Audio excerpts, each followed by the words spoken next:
করেছি, নাবিদকে জিজ্ঞাসা করেছি, ভাই সত্যি কথা আপনি বলুন তো দেখি, বাংলাদেশে কি সংখ্যালঘু হিন্দুদের উপর অত্যাচার চলছে? বলছে না, তেমন কিছু নয়। যেখানে হিন্দু রাস্তায়, হিন্দু বাড়ি, হিন্দু দোকানদার, আমি বিশেষ করে মুসলিম দোকানদারদের কাছে ঢোকার চেষ্টা করিনি। আমি হিন্দু দোকানে, সোনার দোকানে ঢুকেছি আমি নিজে। কালকে পার্বতীপুরে সোনার দোকানদারের সঙ্গে কথা হচ্ছে, এরকম এরকম ব্যাপার, আপনারা তো খুব চাপে আছেন। বলছে, কে বলেছে আমরা চাপে আছি? আমরা তো বিন্দাস। তখন আমি মনে মনে ভাবলাম, যদিও বাংলাদেশের মাটিতে কোন হিন্দু লোকের বাড়ি যদি একান্ত ভাবে ভাঙাই যদি হয়ে থাকে, সে রাজনৈতিক প্রতিশোধের কারণে ভাঙা হয়েছে।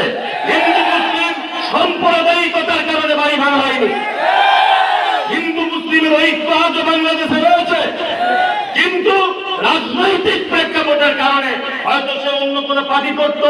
এখন যারা ক্ষমতায় এসেছেন, 15 বছর নির্যাতনের শিকার হয়েছে, ওই আক্ষেপে হয়তো তার বাড়িতে ইট ঢাল কিছু মারতে পারে, কিন্তু সাম্প্রদায়িক ও হিন্দু আমি মুসলিম এই ভেদাভেদ নিয়ে কোনো মারামারি হয়নি বাংলাদেশে। আমি নিজে আজকে পর্যন্ত প্রায় 15 থেকে 16টা জেলা দিয়েছি, আমার রিপোর্টে একটা হিন্দু লোককে রিপোর্ট দেয়নি, একটা লোক রিপোর্ট দেয়নি। কিন্তু ভারতবর্ষের কিছু মিডিয়া, যদি আমি সে দেশের নাগরিক, কিছু মিডিয়া তারা খুব বেশি বাড়াবাড়ি করছে। এমন বাড়াবাড়ি করছে যে নরেন্দ্র মোদীর সঙ্গে আর ইউনূস সাহেবের যুদ্ধ লাগিয়ে দিল বলি। কি বললাম বুঝলেন? শুধু মনে হচ্ছে আমার যে মিডিয়ার মনে যুদ্ধ না করে ছেড়ে এমন একটা ভাবে মানে করছে। আচ্ছা, একটা কথা আপনাদেরকে জিজ্ঞাসা করি, কখনো কখনো বলছে আমরা পেঁয়াজ দেবো না, আদা দেবো না, রসুন দেবো না, আলু দেবো না, চাল দেবো না, একটা ভাত খুলে মেরে দেবো, হাবি জাবি এসব বলছি। আপনাদেরকে একটা কথা বলি, আচ্ছা বলুন তো, পৃথিবীতে সব থেকে নিকৃষ্ট লোক, তার নাম কি? ফেরাউন। তাই না? আল্লাহ ওর স্ত্রীর ব্যাপারে কি বলছেন?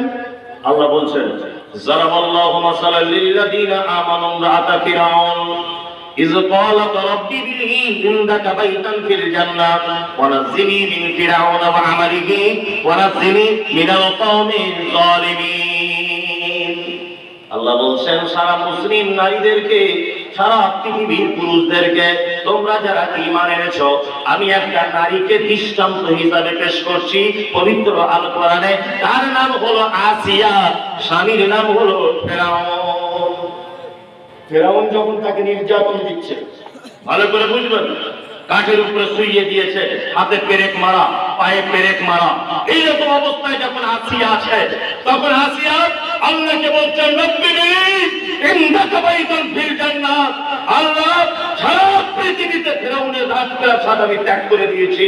আমি জানি তুমি একজন আছো, তুমি সপ্তম আকাশের উপরে রয়েছো, আমি জানি তুমি একজন সৃষ্টিকর্তা রয়েছো। তুমি ফেরাউনের স্ত্রী দোয়া করছেন, রব্বিনি ইন্দাকা বাইতান ফিল জান্নাত। আল্লাহ, ফেরাউন আমাকে যত কষ্টই দিক, যত নির্যাতনই করো, আল্লাহ তোমার কাছে কিছু চাই না, তুমি জান্নাতের এক কোণাতে আমার জন্য একটা ছোট্ট ঘর বানিয়ে দিও। কে বলছেন? ফেরাউনের স্ত্রী। ওয়ানাজ্জিনি মিনাল কওমিজ জালিমিন। আল্লাহ, এই নির্যাতন জালেমের কাছ থেকে তুমি আমাকে পরিত্রাণ দাও। এই দোয়া করেছিলেন কে? ফেরাউনের স্ত্রী, নামটা আসিয়া। আল্লাহ সে কথা কোরআন মাজিদে নোট করে দিয়েছেন। আপনার কাছে বলার উদ্দেশ্য হচ্ছে, সেটা হচ্ছে আল্লাহ সুবহানাহু ওয়া তাআলা, ফেরাউন একজন মানুষ, সে তার বাড়ির মেম্বার, তার স্ত্রী আল্লাহর বন্ধু, তার জন্য জান্নাতে ঘর বরাদ্দর জন্য নিজে দোয়া করছেন, করছেন না? তার মানে ফ্যামিলির সবাই যে খারাপ হবে এই চিন্তা ভাবনা এলো কি করে? তার ভিতরে কেউ তো কেউ আল্লাহ থাকতে পারে, পারে কি পারে না? পারে, পারে। তার মানে একটা ব্যক্তিকে কেন্দ্র করে টোটাল ফ্যামিলি দায়ী হতে পারে না, কখনো দায়ী হতে পারে না। সারা বাংলাদেশের 18-19 কোটি মানুষের ভিতরে একজন মানুষকে কেন্দ্র করে এত মানুষকে কষ্ট দিতে হবে, এই পরিকল্পনা বৃথা। একটা মানুষ খারাপ হতে পারে, একটা মানুষ খারাপ, সেই মানুষটাকে কেন্দ্র করে চাল দেবো না, আটা দেবো না, মুখ দেবো না, তমুক দেবো না, এসব বাইরে গিয়ে লাভ আছে? তাই বাংলাদেশে কিন্তু আল্লাহ রহমত আছে প্রচুর প্রচুর। আমি এসে অনুভব করছি 800 টাকা 700 টাকা গরুর গোস্তের কেজি, আর ইন্ডিয়াতে 220 টাকা কেজি, সব থেকে ভালোটা। আলু আমাদের এখন 8 টাকা 10 টাকা কেজি, এখানে দেখছি 70-80 টাকা কেজি। আমি তো অবাক হচ্ছি, তাও তো গরিব মানুষ কেউ না খেয়ে নাই, সবাই তো বিন্দাস খাচ্ছে, খাচ্ছে না? আলহামদুলিল্লাহ। সরিষার তেল ইন্ডিয়াতে 120 টাকা কেজি, আপনার এখানে 500 গ্রামের দাম মনে হয় 100-150 টাকা, তাও তো মানুষ খাচ্ছে। ইন্ডিয়াতে এখনো ভালো চাল 20 থেকে 22 টাকা কেজি, এখানে যে কোনো চাল 70 টাকা কেজি। হ্যাঁ, তবুও তো মানুষ নাই খেয়ে কেউ নাই আছে। তার মানে বুঝতে পারছি আল্লাহর পক্ষ থেকে বিশেষ রহমত আছে আপনাদের উপরে, কোনো টেনশন নেই, কোনো টেনশন নেই। ও মানুষের দ্বারস্থ নয়, কারণ আমরা লেজ ধরে চলতে রাজি নয়। আমরা আমার প্রভুর উপরে এককভাবে একেবারে আমরা নির্বাক করে দিয়েছি নিজেকে, ইনশাআল্লাহ, ইনশাআল্লাহ। এই দেখুন, ফেরাউন তাড়া করে নিয়ে যাচ্ছে মূসাকে, তাই না? মূসা দাঁড়িয়ে আছে, সামনে নদী। আল্লাহকে বলছেন যে কি ব্যাপার, এইরকম সামনে অবস্থা। ইন্না রাব্বি মাই, ইন্না মাইয়া রাব্বি সাইয়াহদিন, নিশ্চয় আল্লাহ আমার সাথে আছেন, তিনি সঠিক রাস্তা দেখাবেন। সঙ্গে সঙ্গে 12টা রাস্তা তৈরি হয়ে গেল। মূসা চলে গেলেন তার লোক লস্করকে নিয়ে, তাই না? গিয়েছিলেন কি যায়নি? গিয়েছিলেন। এবার আপনাদের আরেকটা কথা বলি, একজন নবীকে আগুনে ফেলা হয়েছিল, কি নামটা? ইব্রাহিম আলাইহিস সালাম। আগুনে পুড়ে গিয়েছিলেন না বেঁচেছিলেন? বেঁচেছিলেন। বাঁচিয়েছিলেন কে? আল্লাহ। একজন নবী মাছের পেটে চলে গিয়েছিলেন, বাঁচিয়েছিল কে? আল্লাহ। যে আল্লাহ পানিতে রাস্তা তৈরি করে ইমানদারদেরকে বাঁচাতে পারেন, যে আল্লাহ আগুনের ভিতরে আগুনকে হুকুম করে শীতল করে দিয়ে ইমানদারকে বাঁচাতে পারেন, যে আল্লাহ মাছের পেট থেকে একজন নবীকে বাঁচাতে পারেন, সেই আল্লাহ বাংলাদেশের 18 কোটি মোমেন মুসলিমদেরকে বাঁচাবেন, এতে কোনো সন্দেহ নেই, কোনো সন্দেহ নেই। আল্লাহর উপরে তাওয়াক্কুল করুন, আল্লাহ আপনার প্রতি দয়া করবে। কোনো মানুষের দাসত্ব করে লাভ নেই, তাই না? আল্লাহ আজ আছে না নেই? আজ আছে।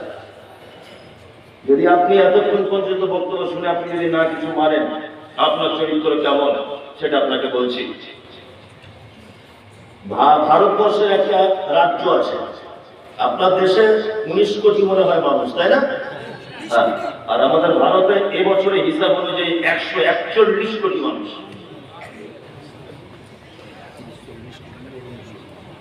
কি বললাম বুঝলেন? তার ভিতরে 22 কোটি মুসলিম, কেউ কেউ বলে 32 কোটি। এটা আমাদের তো হিসাবটা ঠিকঠাক করে জানায় না, আমাদের বেশি হলেও কম করে দেয়, কি হলো বুঝলেন না? বেশি হলেও কম করে দেয়। ঘোড়ার গাড়ি দেখেছেন? ঘোড়ার গাড়ি, ঘোড়ার চোখের দেখবেন 2 সাইডে এরকম করে দেওয়া থাকে, দেখেছেন? সাইডে দেখা যাচ্ছে না যায়, যদি দেখা যদি যায়, ঘোড়া যদি দেখে ফেলে যে সামনে আমার আপেল আঙ্গুর বেদানা সাজানো আছে, তো ও আর ছুটবে না, ওই দিকে যাবে, ওই দিকে যাবে, তাই না? তার মানে ওই জন্য ও যাতে নিজের ইমেজকে কন্ট্রোল করতে পারে, এই জন্য এইরকম করে রেখেছে। তা আমাদের ভারতবর্ষের অবস্থা ঠিক তাই, মানে আমাদের তারা সঠিক হিসাব দেয় না, সঠিক হিসাব দিলে ওরা আবার চেড়ে উঠবে, কি বলা মিলে না? ওই জন্য আমরা 20 কোটি হলেও গণনায় আমাদের বলে এরা 13 কোটি, কি বলা বুঝলেন? তাছাড়া বলছে ইমেজ যদি ফিরিয়ে ফেলে। তা ইউপি বলে একটা আমাদের রাজ্য আছে, ইউপি, যার ফুল ফর্ম হচ্ছে উত্তর প্রদেশ। এই উত্তর প্রদেশ থেকে একটা পত্রিকা বার হয় উর্দুতে, তার নাম হচ্ছে আল বালাগ। মাদ্রাসার শিক্ষকরা জানতে পারেন আল বালাগ। আল বালাগ পত্রিকা আমি পড়ছিলাম একদিন, পড়তে পড়তে একটা শিরোনামে লেখা আছে ইনসান কি ইনসানিয়ত কি তারিফ। বক্তব্য এতক্ষণ যা কিছু শুনেছেন সব যদি ভুলে যান, দয়া করে এইটা আপনি বলার চেষ্টা করবেন না। বাংলা মানে হচ্ছে মানুষের মনুষ্যত্বের পরিচয়। ইনসান কি ইনসানিয়ত কি তারিফ, বুঝতে অসুবিধা হলে আমি আমার বাংলায় বলে দেবো। ইউপির বারাবাঙ্কি বলে একটা জেলা আছে, বারাবাঙ্কি। বারাবাঙ্কি আমাদের উত্তরপ্রদেশের লোক একটু লম্বা হয়, সাইজ একটু লম্বা, আর সেই রকম সাহেবের মতো দেখতে হয় তাদের। একটা লম্বা লোক, বড় জুব্বা পরে, উত্তরপ্রদেশে প্রায় 70-75% মুসলিম ওই রাজ্যটা। বড় পাঞ্জাবি পরে হাতের তসবিহ নিয়ে একজনের বাড়ির দরজার সামনে এসে দাঁড়িয়েছে। দাঁড়িয়ে দরজা আওয়াজ করছে, ঘর মে কোই হ্যায়? কেউ আসো বাড়িতে? ভিতর থেকে তখন আওয়াজ আসছে, ঘর মে मैं एक लड़की हूं। बाबू आप कहां से आए हैं?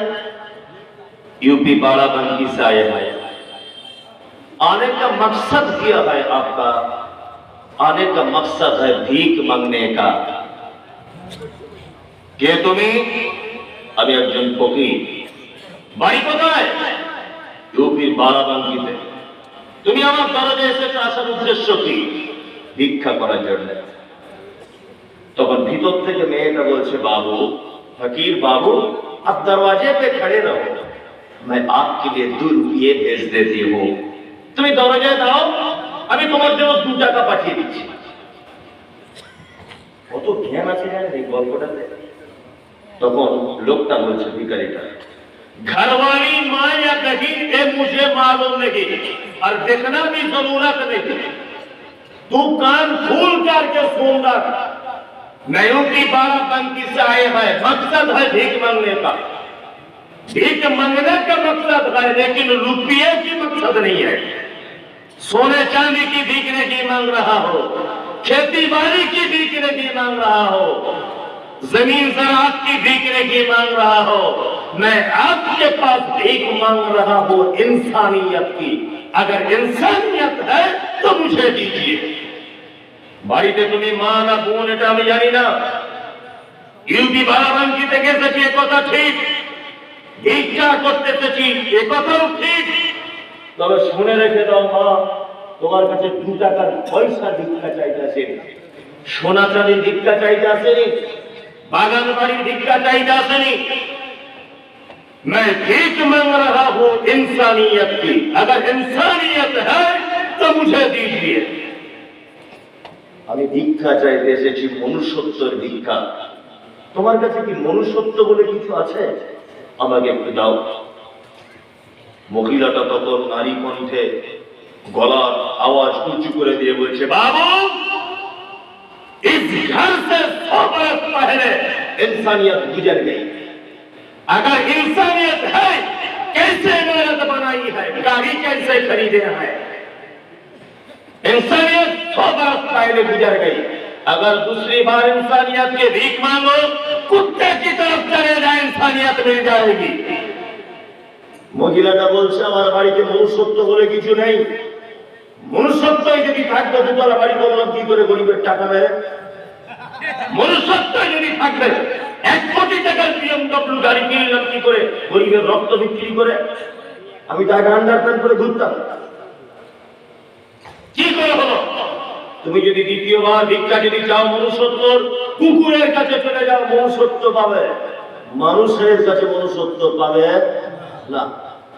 যিনি লিখেছেন উনি বলছেন, হাযাল কালবু লাইসা বাইতুন, হাযাল কালবু লাইসা ফারাশুন, হাযাল কালবু লাইসা নাওমুন, হাযাল কালবু লাইসা বাইতুন।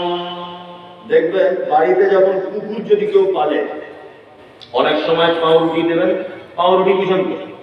আমাদের ওখানে লম্বা লম্বা পাউরুটি আছে, একদিকে কালো পোড়া আর একদিকে সাদা। আপনার এখানেও করে আছে। আপনি সাদা দিকটা খাবেন আর কালো দিকটা কুকুরটাকে দেবেন। আপনি গোস্তটা খাবেন আর হাড্ডিটা কুকুরকে দেবেন। দেখবেন হাড্ডিটা খাওয়ার পরে ওর পিছনের লেজটা এরকম করে নাড়ায়, নাড়ায় না?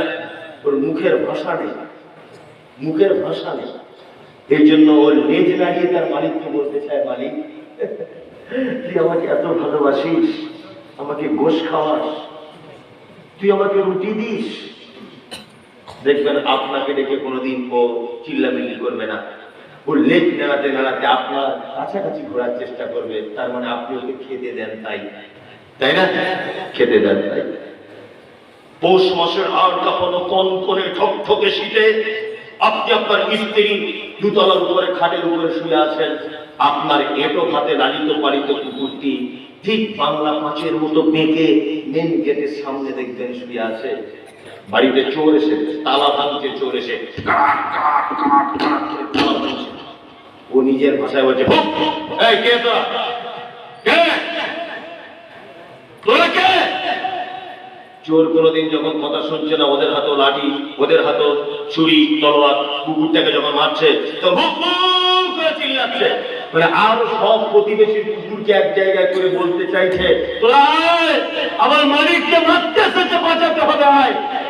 তাহলে এটো ভাত খেয়ে মালিকের দায়িত্ব পালন করছে বন্ধনের শীতে কে না একটা কুকুর, যার মুখের ভাষা নেই। এটো ভাত খেয়ে আজকে দুপুরবেলা আপনি ভাত খেয়েছেন, এই ভাতের মালিক কে? বিরিয়ানি খান মালিক কে? গরুর গোস্তের মালিক, ইলিশ মাছের মালিক, পাখির গোস্তের মালিক আল্লাহ। मुझे मंजूर नहीं कि मैं किसी का शिकायत करो, मगर बात ही से बात निकल आती है तो मैं क्या करो। ইচ্ছা হচ্ছে না আপনার বিরুদ্ধে কিছু বলতে, কিন্তু পরিবেশ পরিস্থিতি তো আমাকে বলাতে বাধ্য করছে। একটা কুকুর এত ভাত খেয়ে তার মালিককে চেনে, কিন্তু আমরা মানুষ এত বড় অকৃতজ্ঞ, বিরিয়ানি খাওয়ার পরও নামাজ পড়ে না, আজান শুনে মসজিদে যায় না। ওই জন্য আল্লাহ তাআলা বলেছেন, উলাইকা কালানাম বালহুম আযাল উলাইকা হুমুল গাফিলুন। মানুষ তো খারাপ খারাপ চতুষ্পদ প্রাণী, তার থেকে নিকৃষ্ট। কুকুর দেখুন তার মালিকের দায়িত্ব পালন করে, তুমি নামাজ পড়ো না, তুমি আজ হারাম খাও, তাই না? সারা পৃথিবীর প্রতিটা প্রাণী রবের গাইডলাইন্সে চলে, চলে না? আবার অনেক সময় বাচ্চা ছেলেদের বক্তব্য ছেড়ে দিব, আমি 1:30 পর্যন্ত বলবো, এখন 1:10 বাজে। শুনুন, আমরা অনেক সময় বাচ্চা ছেলেদেরকে মারি, এটা একটি ভাইয়ের ছেলে, আমারও ব্যাপার মতো অনেক সময় মারি। আর কি বলি, এই গরু কোথায় গেলে বলি না, বলি কি বলি? একে যে গরু বলছি, এটা যদি গরুরা যদি বুঝতে পারতো যে আমার সঙ্গে তুলনা করছে, তো রংপুর থানায় আপনার নামে মামলা করে দিত। কেন বলুন তো? গরুর সঙ্গে তুলনা করছেন তো, গরু তো তার রবের আইনকে লঙ্ঘন করে না, করে? গরু একটা তৃণভোজী প্রাণী, তাই না? জীবনে দেখেছেন 2-3 দিন খাওয়া হয়নি বলে বিয়ের প্যান্ডেলে গিয়ে গোস্তের হাঁড়িতে গোস্ত করে দিচ্ছে, দেখবেন জীবনে? কুকুর, কুকুর যখন কিছু খেতে পায় না, তখন বাচ্চা ছেলে গরম গরম পায়খানা করেছে, সকালবেলায় গিয়ে কেটে মেরে দিচ্ছে। তবুও জীবনে দেখেছেন ধানের জমিতে গিয়ে ধান খেয়ে নিচ্ছে, দেখেছেন? দেখবেন, কারণ ওর রব ওকে যে খাদ্য তালিকা দিয়ে দিয়েছে, খাদ্য তালিকার বাইরেও কিছু খায় না, তাই না? গরু, গরুকে যে খাদ্য তালিকা দিয়েছে তার রব, সে তালিকার বাইরে সে কোনো খাদ্য বর্জন করে না। বিড়ি, এটা কি জায়েজ? তো সুদ, ঘুষ, এটা কি হারাম? এটা খায় কে? অথচ আল্লাহ সুবহানাহু ওয়া তাআলার গাইডলাইন্সের বাইরে, তাই না? তার মানে বুঝতে পারা যাচ্ছে যে আমরা গরু ছাগলের থেকেও নিকৃষ্ট, নিকৃষ্ট নয়? এইবার আপনাকে একটা কথা বলছি, আমরা আরো কত নিকৃষ্ট একটা জ্বলন্ত প্রমাণ করি। আল্লাহ পবিত্র আল কোরআনে একটা কথা বলেছেন, কি? আফালা ইয়ানজুরুনা ইলাল ইবিলি কাইফা খুলিকাত। হে পৃথিবীর মানুষেরা, তোমরা কি উটের দিকে তাকিয়ে দেখো না, আমি আল্লাহ উটকে কেমন করে তৈরি করেছি? বলুন তো দেখি, বনের রাজা কাকে বলা হয়? সিংহ, টাইগার। আর বনের সব থেকে চালাকি কে বুঝে? শিয়াল। মামা চালাক বেশি। তা আল্লাহ তো শিয়ালের কথা বলতে পারতেন যে বান্দা শিয়ালকে কত চালাক করেছে একবার দেখ। আল্লাহ তো বাঘের কথা বলতে পারতেন যে সুন্দরবনের বাঘের দিকে একবার তাকিয়ে দেখ। না, আল্লাহ কি বলছেন? আফালা ইয়ানজুরুনা ইলাল ইবিলি কাইফা খুলিকাত। বান্দা বসে থাকিস না, তুই মসজিদে যা, মাদ্রাসায় যা, আমার কোরআনের দিকে দেখ, দেখে এখানে একটা আয়াত দেখতে পাবি। আয়াতটা আমি আল্লাহ বলেছি, বান্দারে উটের দিকে একবার তাকা, ওকে আমি কেমন করে বানিয়েছি। পৃথিবীতে যত প্রাণী আছে, যত প্রাণী, সব থেকে বুদ্ধিমান প্রাণীর নাম হচ্ছে উট। কিছু গোপন তথ্য আপনারা জেনে যাচ্ছে। এক, মোটর সাইকেলের দেখবেন রিজার্ভের সুইচ আছে আর অনের সুইচ আছে, আছে না? রিজার্ভে যখন তেল শেষ হয়ে যায়, যখন অনের তেল, তখন রিজার্ভেরটা ঘোরাতে হয়, তাই না? আল্লাহ ওকে এমন করে বানিয়েছে, আল্লাহ জানে মরুভূমিতে ওর কাজ, মরুভূমিতে ওকে বানিয়েছি। ও এক জায়গাতে পানি পেলে 100 কিলোর ভিতরে আর পানির সন্ধান নাই, ওই জন্য ওর পাকস্থলীতে আলাদা একটা আমি সিস্টেম চালু করেছি। ও যখন পানি পান করবে ওর ভিতরে একটা স্টক রুম আছে, ওই রুমের ভিতরে পানিকে স্টক করে রাখতে পারে। 2-3 দিন যাবত যদি পানি না পান করে, ওর পাকস্থলীতে পানি শেষ হয়ে গেলে স্টক রুমের সুইচটা অন করে দিয়ে আবার তার পাকস্থলীতে পানি সরবরাহ করে। আমরা অনেক মাওতাবাজি কথা বলি, শুনি না। অনেক জায়গা বলে উটের পিঠের উপরে যে এরকম উঁচু, এটা আলীর কবর বলে না, ওটা আমার বাপের কবর যে বলছে বিয়াদব কোথায় গেলে। তা আলী তো হযরত একটা, হযরত আলী তো একজন লোক। তো উটের পিঠে যদি আলীর কবরই হবে, তো সব উটের পিঠে উঁচু কেন? হ্যাঁ, কিছু কিছু কথা আছে এগুলো একদম ভ্রান্ত কথা। দেখবেন মোবাইল আমাদের দেখতে পাওয়া যায়, লেখা আছে এটা মা ফাতেমার হাঁড়ি, এই হাঁড়িতে নবীজিকে রান্না করে খাওয়াতেন। আবার কমেন্ট করছে সুবহানাল্লাহ সুবহানাল্লাহ সুবহানাল্লাহ, মোবাইলে দেখতে পাওয়া যায় না। আবার কেউ কেউ পোস্ট করছে এটা আল্লাহর নবীর পাগড়ি। মনে মনে ভাবছি 1400 বছর আগে, 1500 বছর আগে ক্যামেরা আবিষ্কার হয়েছিল, তোর কোন বাপ ক্যামেরাতে ধারণ করে চলে? হ্যাঁ, মিথ্যা কথা, একদম চিটিং মারতে পারে, একদম আপনারা এগুলো বিশ্বাস করবেন না। কি বললাম বুঝলেন? উট একটা মারাত্মক প্রাণী। একটা আশ্চর্য কথা বলে দিই, উটের গোশত খাওয়া যায়, দুধ পান করা যায়, প্রয়োজনে অসুখ হলে উটের পেট ছাবো পান করা যায়। যদি বলছেন জীবনে কোনো কিছু করিনি, আপনি সহিহ বুখারীর চিকিৎসার অধ্যায় দেখবেন যে আল্লাহ রাসূল কোন এক গোত্রের মানুষের অসুখের কারণে, যে এই অসুখটা উটের পেচ্ছাপ পান করলে সেরে যাবে, সেই গোত্রের একজনকে উটের পেচ্ছাপ পান করিয়েই সেই রোগ থেকে মুক্তি দেওয়া হয়েছিল। ঘটনা নতুন মনে হলো, বাংলাদেশের সব থেকে বড় আলেমদের জিজ্ঞেস করবেন, আমি এখনো 10 দিন আছি, আমাকে ফোন করে বলবেন আপনি ভুল বলে গেছেন। উট একটা প্রাণী, মরুভূমিতে চলে, তাই না? আচ্ছা, এই প্রাণীটার তাহলে সব দিকটা ভালো না খারাপ? ভালো, তাই না? জি। আর একটা প্রাণীর নাম বলি, তার নাম কুকুর। এই প্রাণীটা ভালো না খারাপ? আল্লাহ নবী কি বলেছেন? কেউ যদি বাড়িতে কুকুরটা যদি রাখে ইচ্ছাকৃত, প্রত্যেক দিন তার আমলনামা থেকে 2টি উহুদ পাহাড়ের সমান নেকি মাইনাস করে দেওয়া হবে। কি বললাম বুঝলেন? তবে কুকুর পোষারও পারমিশন আছে। আল্লাহ রাসূল বলেছেন যদি প্রশিক্ষণ প্রাপ্ত কুকুর যদি হয়, প্রশিক্ষণ যাকে ট্রেনিং দেওয়া হয়েছে, এটা ঘরের লোকের মুরগি, এটা বাইরের লোকের মুরগি, যে বুঝতে পারে। ঘরের লোককে দেখলে ডাকে না, পরের লোককে দেখলে ভু ভু ভু ভু করে চিল্লায়। এই প্রশিক্ষণ প্রাপ্ত কুকুর যদি হয়, তোমার পোল্ট্রি ফার্মের ঘরটা, তোমার ধানের গাদাটা, তোমার গরু রাখার গোয়াল ঘরটা চৌকি দেওয়ার জন্য তুমি ওই কুকুরটাকে ব্যবহার করতে পারো, কোনো সমস্যা নাই, ইসলাম পারমিশন দিয়েছে। তার মানে এর একটা গুণ ভালো আর একটা গুণ খারাপ, তাই না? চলুন এবার আর একটা প্রাণীর নাম বলি, তার নাম শূকর। দেখেছেন, এ তো মারাত্মক হারাম, তাই না? আল্লাহ কি বলছেন? ইন্নামা হারামা আলাইকুমুল মাইতাতা ওয়াদ-দামা ওয়া লাহমাল খিনজির।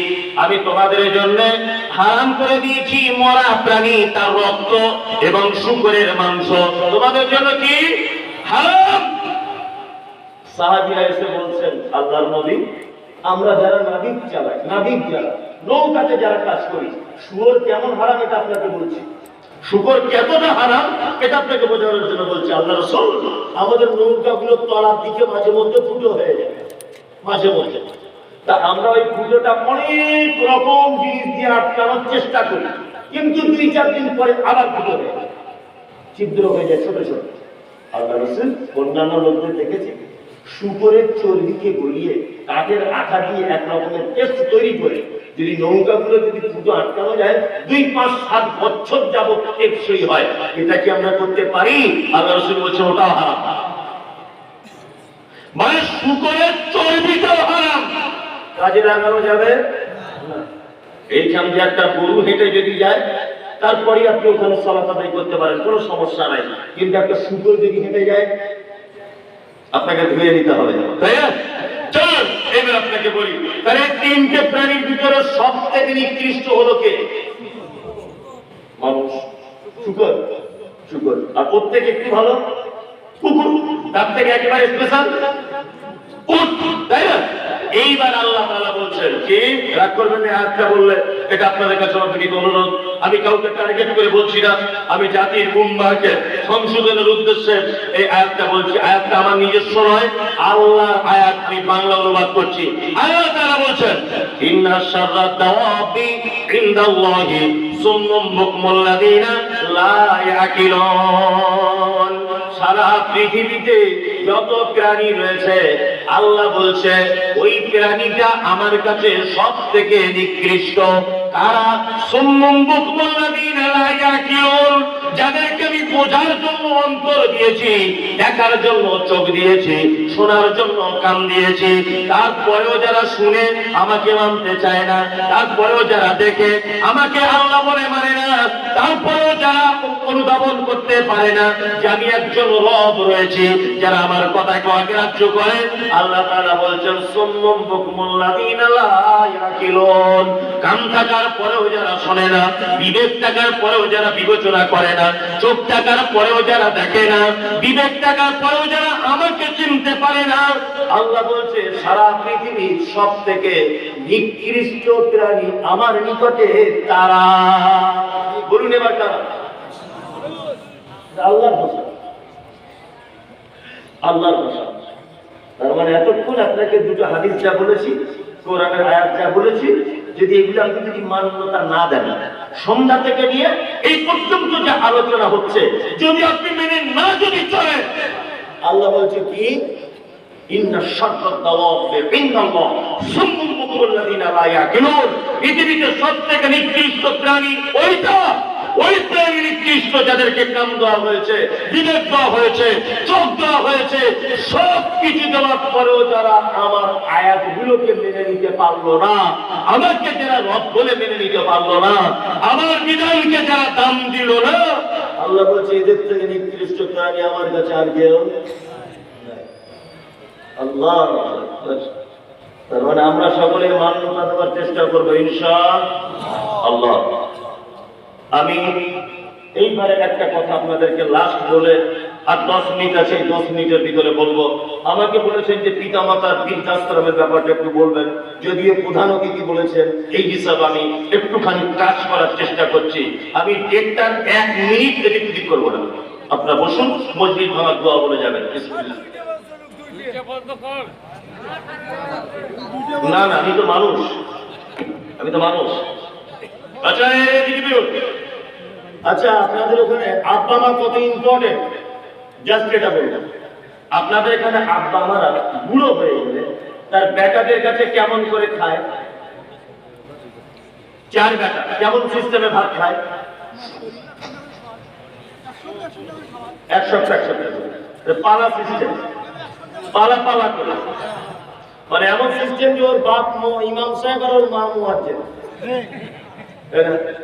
একদিন যদি এদিক ওদিক হয়ে যাবে, বড় বড় চোখ বার করে বৌমা, চোখ বার করে বলে ক্যালেন্ডার তো খেতে পারো না, আজকে 26 তারিখ হয়ে গেল।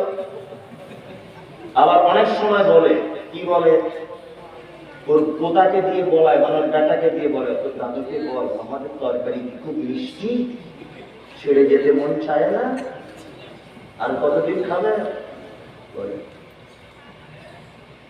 আমি আব্বা মা পিতা মাতার ব্যাপারে যে কথা বলবো, এটা যদি আপনি শোনেন অন্তর দিয়ে, আসলে বক্তব্য শুনতে গেলে জ্ঞান আর বোধ এই দুটো জিনিস দিয়ে শুনতে হয়। শুধু জ্ঞান দিয়ে শুনতে হয় না, সঙ্গে বোধ দিয়েও শুনতে হয়, মানে বুঝে নিতে হয়। এতক্ষণ যা কিছু শুনেছি আপনি সব ভুলে যান, আমার আপত্তি নেই, এই কথাটা আপনি ভুলবেন না, বিনীত অনুরোধ। আমার 5 মিনিটের এই বক্তব্যটা আপনার জীবনে অনেক সফলতা আনবে ইনশাআল্লাহ। আপনি সহ্য ধরে স্টেজের বাইরে আপনারা চুপচাপ মেরে বসুন, মরা মানুষের মতো মনে। আমাদের সমাজে এই অবস্থা যে 5 দিন 10 দিন করে পালা পালা করে আপনার মাকে ভাত খেতে দেয়, তাই না? সমাজের অবস্থা বলছি। আপনারা 4 ভাই ঢাকাতে থাকেন, কোন একটা চাকরি করেন, তা ঈদের 1 সপ্তাহ আগে বাড়ি আসবেন। ঈদের আপনার স্ত্রীকে ফোন করেছে, হ্যালো মশকুরা, আমি তো বুধবারে বাড়ি যাচ্ছি, তোমার জন্য কিছু নিয়ে যেতে হবে। বলছে আমার জন্য একটা লাল টকটকে ঢাকাই শাড়ি, আমার মেয়ের জন্য একটা, বেটার জন্য দুটো জিন্স, আর মনে করবে আমার বড় বোনের জন্য একটা শাড়ি আর আমার ছোট বোনের জন্য একটা শাড়ি। বলে দিয়েছি। ও কেনাকাটা করছে, ওর স্ত্রী আবার ফোন করেছে, ওর স্ত্রী, হ্যালো, এই শোনো শোনো, বলতে ভুলে গেলাম, ওই লাল শাড়িটার সাথে একটা ব্লাউজ ম্যাচিং করে দিও, ঈদের দিয়ে পড়বো তো। তা তোমার এখনো কেনাকাটা হয়নি?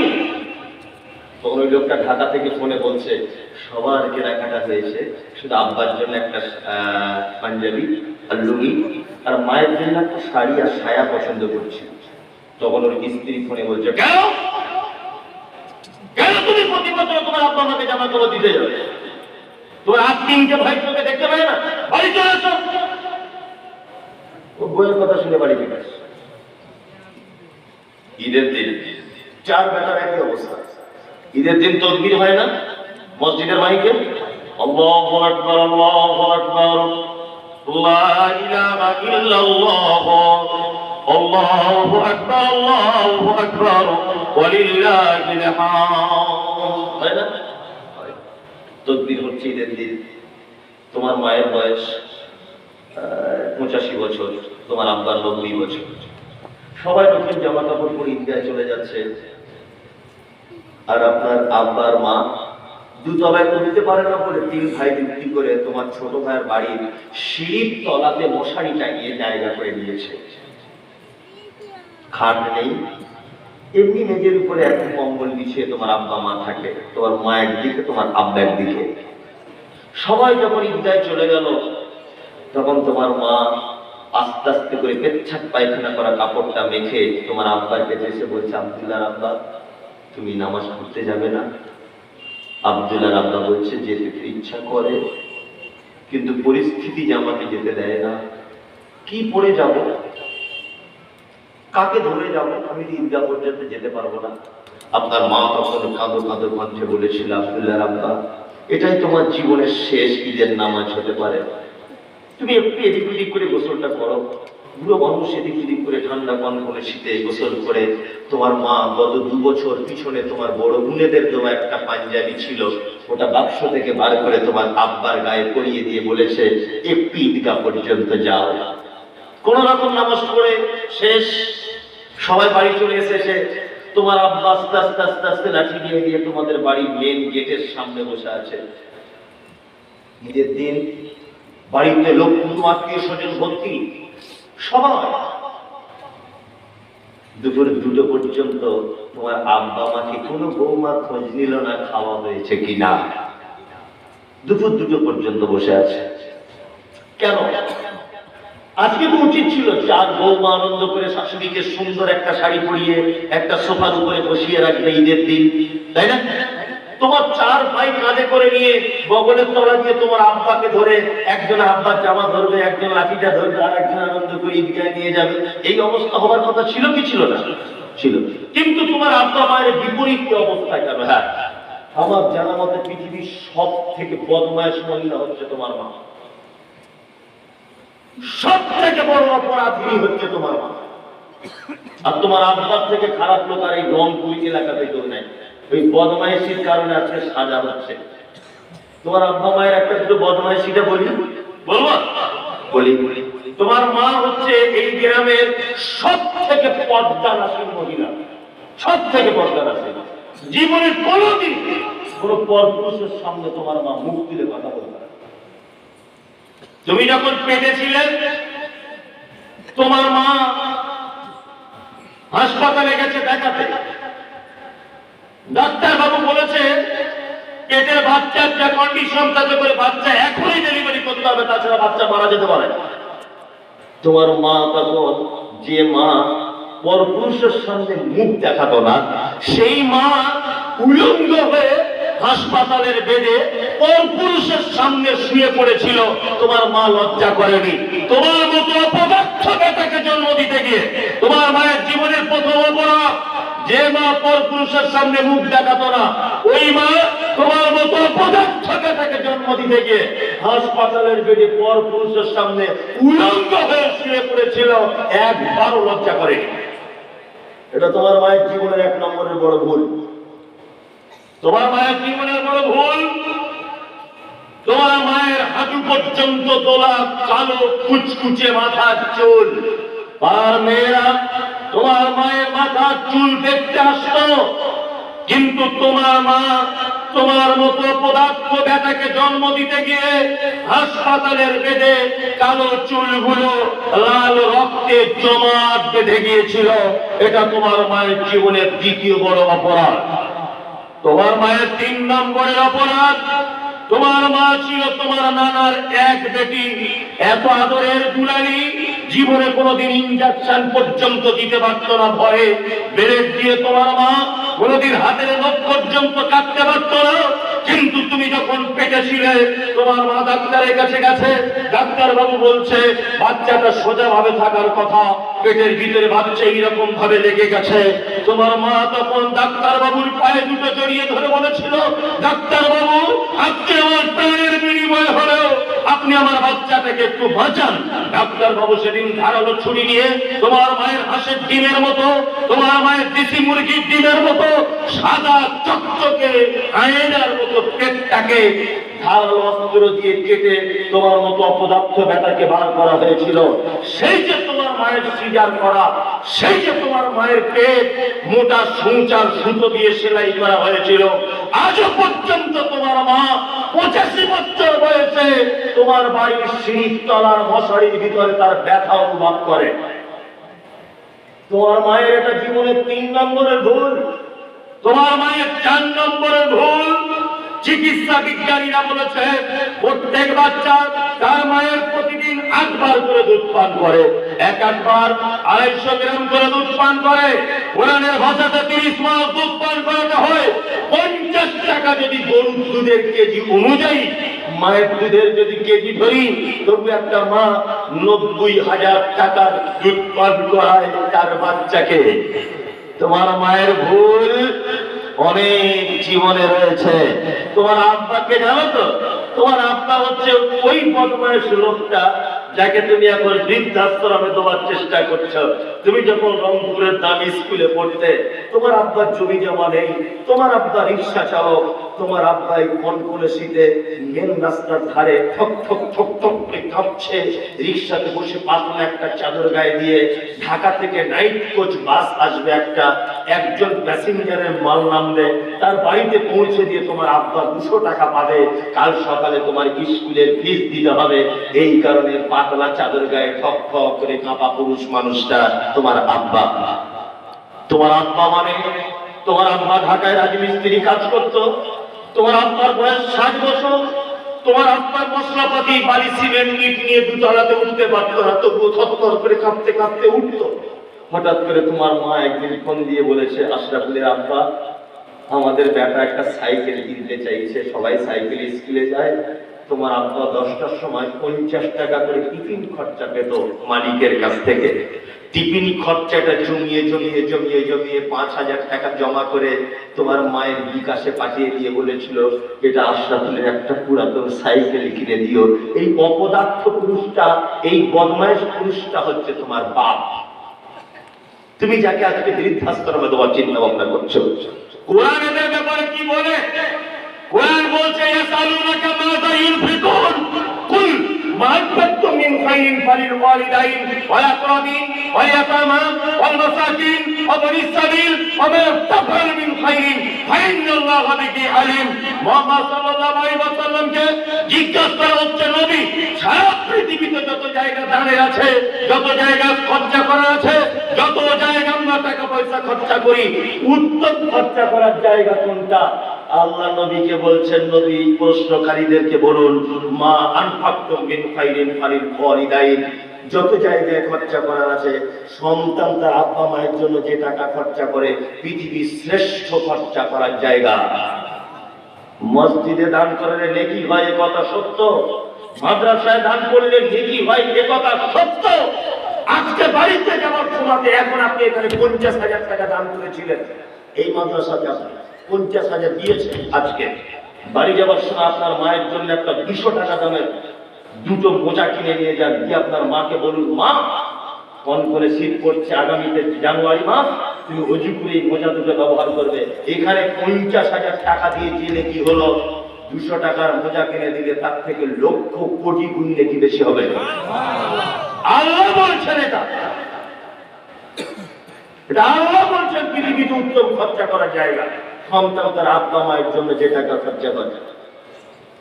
হাজী সাহেব হজ করার পরেও 4-5 বার উমরা করা হয়ে গেছে, আবার উমরা করতে যাচ্ছে। কি ব্যাপারে এত উমরা?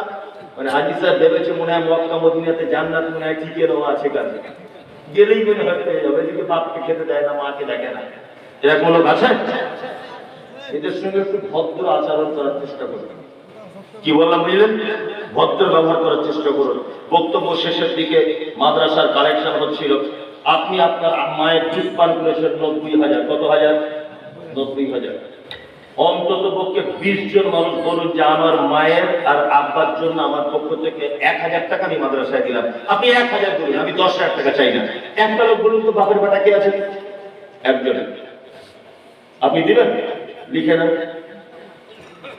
লিখে নেন। আর কে আছেন? আপনি একজন। আপনি আপনার আব্বা মায়ের জন্য খরচা করবেন। খলিল একজন 1,000 টাকা। এটা আমাদের কমিটি বলেনি যে কালেকশন করে, এটা আমার দায়িত্ব এবং কর্তব্যের ভিতরে ভাবলাম যে আগের বক্তা যখন বলেছেন তাই আমি শ্বশুরবেলা বলি যদি কিছু আসে, তাই না? চলে তো যাবেন, আমিও জানি, আমিও তো চলে যাবো, থাকবো না।